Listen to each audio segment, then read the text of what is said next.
Last April, and I became CEO of IG North America July 1st. What does that really mean? That takes into account our tastytrade, our brokerage business, tastylive, which is our content business, and we have an FX business trading under the IG mantle. And so, those are the three primary businesses.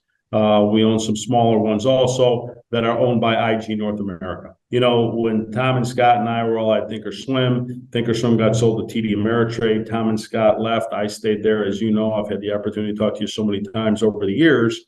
I stayed on. And then when I left, before I left, Tom started tastytrade, which was an online video content company so that people can understand trading better and understand the markets. And at the time, had a deal with TD Ameritrade.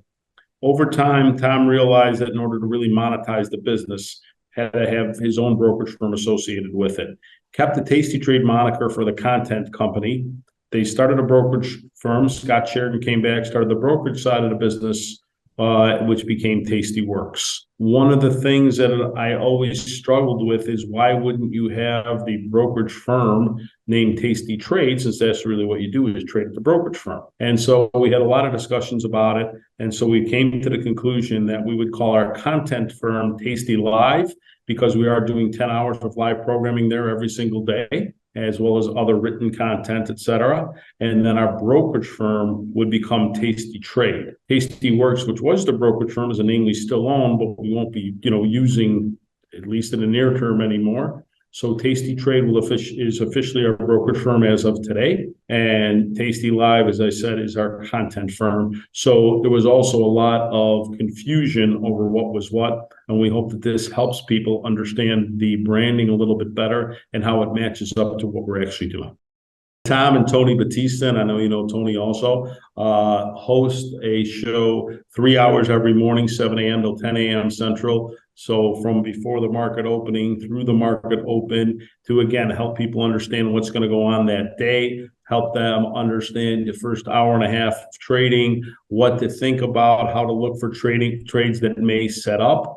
Often high probability trades. We talk a lot about derivatives. And I think, as you know, we talk about derivatives a little bit differently than others in terms of really understanding your risk, limiting your risk, as well as, of course, trying to make some money. And, I just think giving maybe a fresher approach to how people have approached derivatives. I think many firms have come along with the fact that they shouldn't be talked about as some scary thing, but rather income enhancers and a way for the retail the retail investor and trader to use their capital more efficiently. As I've always said, I think the biggest thing that's underrated about retail is how well they use their capital, because unlike professional traders, they think about how much money they have in their account before they make a trade. Whereas you're a professional, you just don't even think about it. And so then again, they host a show 2:30 to 3 to help people going into the close.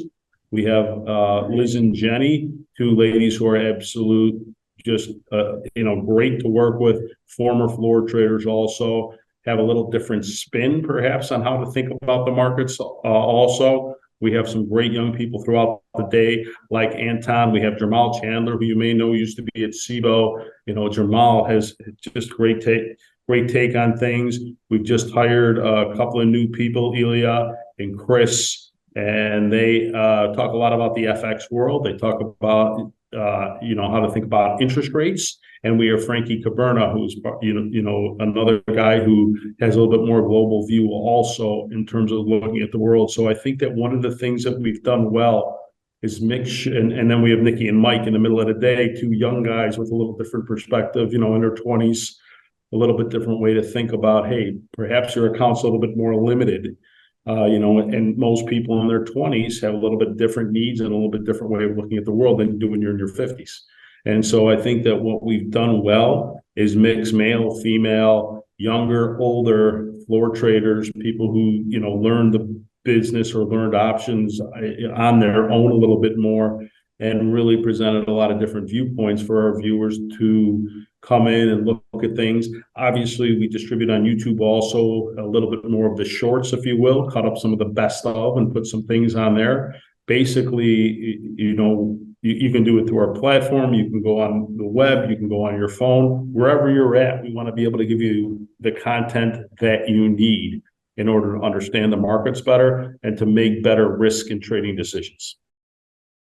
Targeted for younger people, perhaps a way to learn about the markets in a way that hasn't been addressed before, that we're very, very excited about and we think could be really cool. And, we just released our crypto wallet, and you're going to see the ability to move money in and out of there very, very shortly.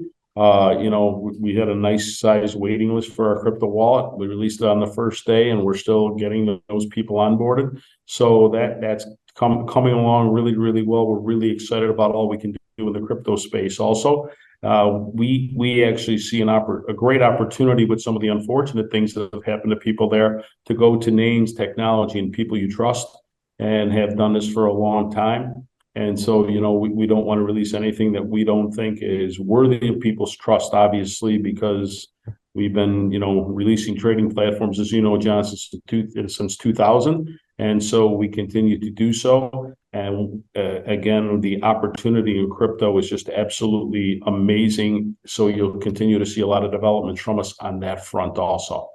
And I would say that the last thing is, if you look at the firm history here, it hasn't been, been great at derivatives. I think our name has always been at options. Our futures trading has been fantastic. And, futures options trading, we've really grown significantly. And I think the last area we're going to draw, which may seem kind of silly almost to say, is equities.